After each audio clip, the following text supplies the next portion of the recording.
Stock represent ownership in a company. Each unit of a stock is called a share. If you own 50% of YouTube stock, you own half of YouTube. Shareholder, someone who owns a stock. Stock exchange, place where investors can buy or sell stocks.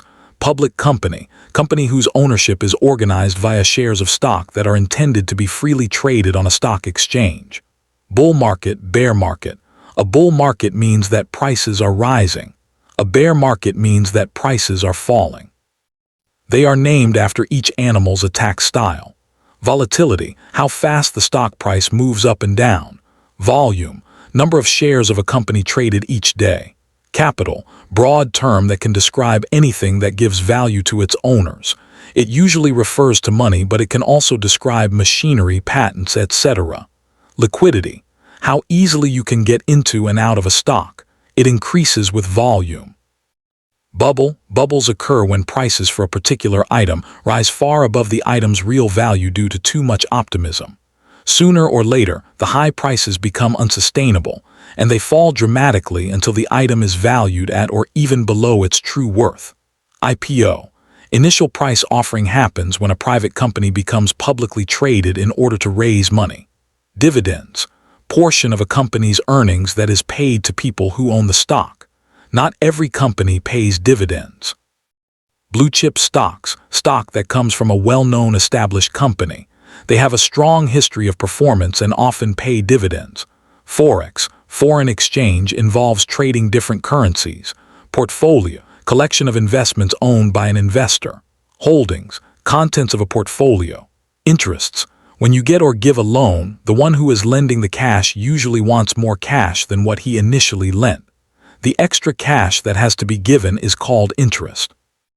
Bond, when an investor gives a loan to a company or a government, the investor earns through interest.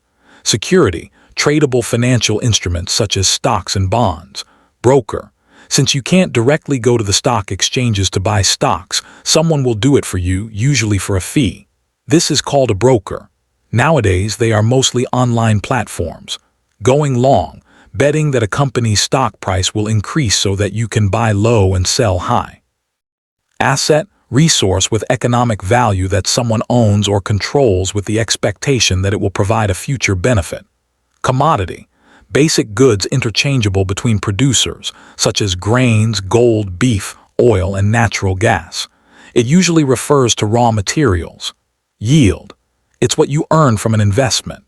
P/E ratio, the price-to-earnings ratio is one of the most widely used tools that investors and analysts use to determine a stock's valuation. It's one indicator of whether a stock is overvalued or undervalued. However, the P/E ratio can mislead investors because past earnings do not guarantee future earnings will be the same. Likewise, projected earnings may not actually happen. Index, it's a method to track the performance of a group of assets. Indexes typically measure the performance of a basket of stocks intended to replicate a certain area of the market. The most famous index is the S&P 500, which tracks the 500 largest U.S. companies. Futures, contracts that obligate parties to buy or sell an asset at a predetermined future date and price. The buyer must purchase or the seller must sell the underlying asset at the set price regardless of the current market price at the expiration date. Options. Options contracts give buyers the right but not the obligation to buy or sell, depending on the type of contract, an underlying asset at an agreed-upon price and date. Call options allow the holder to buy the asset at a stated price within a specific time frame.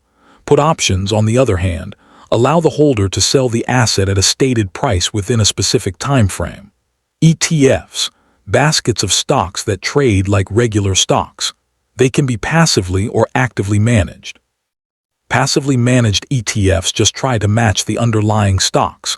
Actively managed ETFs have a manager or team making decisions on what stocks to put in the basket.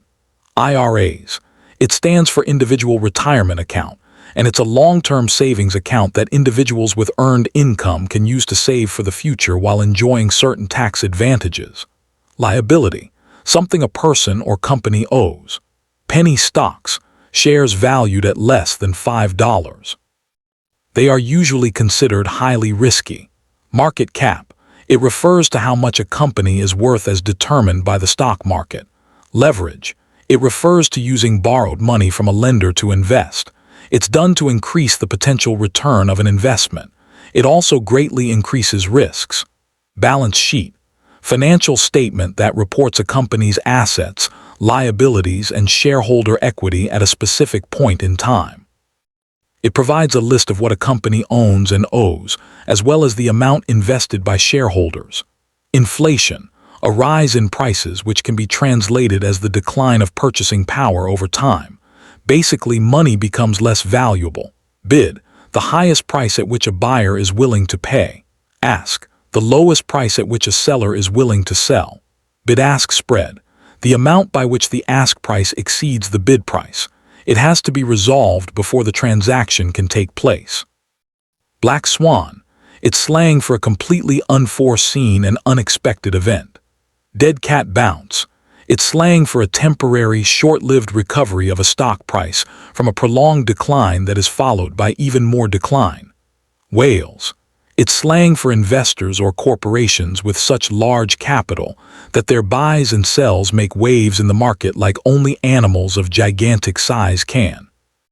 Unicorns, startups that have come to be valued at $1 billion or more, named like this for their incredible rarity. To the moon, it's slang for a stock or asset rising in price stratospherically, often quickly. Tanking, the opposite of to the moon. Stocks depreciating in value, often quite significantly and quite quickly. Jigged out, when a market moves into an unfavorable position, and you close out your trade only for the market to rally into a position where you would have made a profit or at least not a loss. Pump and dump, form of fraud that involves artificially inflating the price of an owned stock through false and misleading positive statements. Pump, in order to sell the cheaply purchased stock at a higher price. Dump, once the operators of the scheme dump sell their overvalued shares, the price falls and the other investors lose their money. Rug pull, a pump and dump in new small cryptocurrencies usually done by their creators.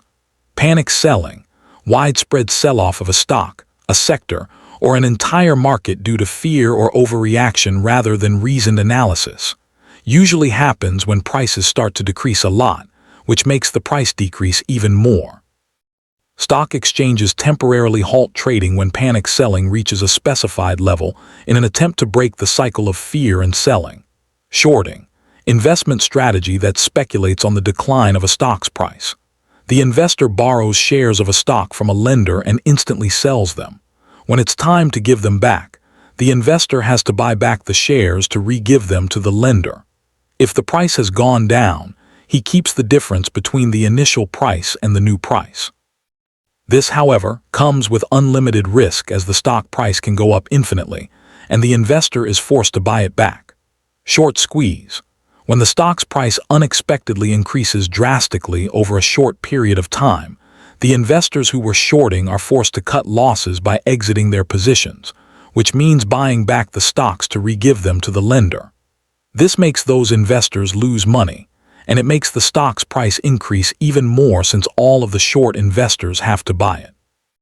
Limit order. It's an order to buy or sell a stock at a specific price or better. Stop loss order. Order placed to buy or sell a specific stock once the stock reaches a certain price. Long squeeze. Basically the same thing as the short squeeze, but those who are going long get squeezed. This is usually caused by the trigger of many stop-loss orders and by people panic selling. Market order. It's an order to buy or sell a stock at the best available price in the market. It typically ensures execution, but it doesn't guarantee a specified price. It's kind of like buying a product without negotiating. Good till canceled order. It's an order to buy or sell stock that lasts until the order is completed or canceled. Day order. It's an order to buy or sell a stock at a specific price that expires at the end of the trading day if not completed. Averaging down. It's a strategy that involves a stock owner purchasing even more stocks when the price drops. As the name says, it decreases the average price at which the investor purchases the stock. Fatting. A trader who deliberately goes against market sentiment or trends. Hedge fund. Limited partnership of private investors whose money is managed by professional fund managers who use a wide range of risky strategies to earn above-average investment returns. They usually require a high minimum investment or net worth, and they often target wealthy clients. Mutual fund. They pool assets from shareholders to invest in stocks. They are operated by professional money managers who allocate the fund's assets and attempt to produce gains for the fund's investors. Mutual funds give small or individual investors access to professionally managed portfolios. Each shareholder, therefore, participates proportionally in the gains or losses of the fund. Control stock refers to shares owned by major shareholders of a company. These shareholders will have either a majority of the shares outstanding or a portion of the shares that is significant enough to allow them to exert a controlling influence on the decisions made by the company. Holding company. Businesses that don't produce or sell anything, but they hold the controlling stock in other companies. The companies owned by a holding company are called subsidiaries. While it may oversee the company's management decisions, it does not actively participate in running the day-to-day operations of its subsidiaries. Index fund, type of mutual fund or ETF with a portfolio constructed to match or track the components of an index, such as the S&P 500. Day trading. It's a fast-paced trading strategy where individuals buy and sell stocks within the same trading day. The primary goal of day traders is to profit from short-term price movements. Swing trading. Swing trading is a medium-paced trading strategy with trades that last from a couple of days to several months. The goal is to profit from an anticipated price move. Intrinsic value, measure of what an asset is worth. It's usually different from the current market price of that asset. Book value, it's the value of a business according to its books. It theoretically represents what investors would get if they sold all of the company's assets and paid all its debts. While intrinsic value takes into account estimates for the future, book value only measures the present. Price-to-book ratio. It compares a share's market price to its book value. Value investing. It's a trading strategy that involves picking stocks that appear to be trading for less than their intrinsic or book value. Value investors usually believe that the market overreacts to good and bad news and buy stocks that they think the market is underestimating. Growth investing. Growth investors typically invest in young and small companies whose earnings are expected to increase at an above-average rate compared to the market. This can provide better returns, but it also often comes with more risk. Earnings per share. It indicates how much money a company makes for each share of its stock by dividing its net profit by the number of common shares it has outstanding. Technical analysis. It's a trading strategy employed to identify trading opportunities by analyzing statistical trends. Fundamental analysis. Fundamental analysts identify trading opportunities by analyzing the actual factors of the company, such as its competitors, its management effectiveness, the state of its industry, etc. Efficient market hypothesis. It's the hypothesis that share prices reflect all available information, making it impossible to beat the market consistently. Supply and demand. Supply refers to the quantity of a good or service available, while demand is the quantity that people want. If demand is high and supply is low, prices tend to rise. If supply is high and demand is low, prices tend to fall. Insider trading. It's the activity of trading in a public company's stock by using information that is not available to the public. This information is usually gathered from employees of that company, managers, etc. This is illegal most of the time. Ticker symbol. It's just an abbreviation used to uniquely identify publicly traded companies. Compound interest. It means earning interest not just on your original investment, but also on the interest you earned over time. This creates an exponential curve of earnings over long periods of time. Profit margin. It's the percentage of profit a company makes from its revenue after subtracting all of its costs. Dollar cost averaging. It's a strategy that consists of investing a fixed amount of money at regular intervals, regardless of the asset's price. This helps reduce the impact of market volatility. Return on investment. It's how much profit or loss you've made on an investment relative to its cost.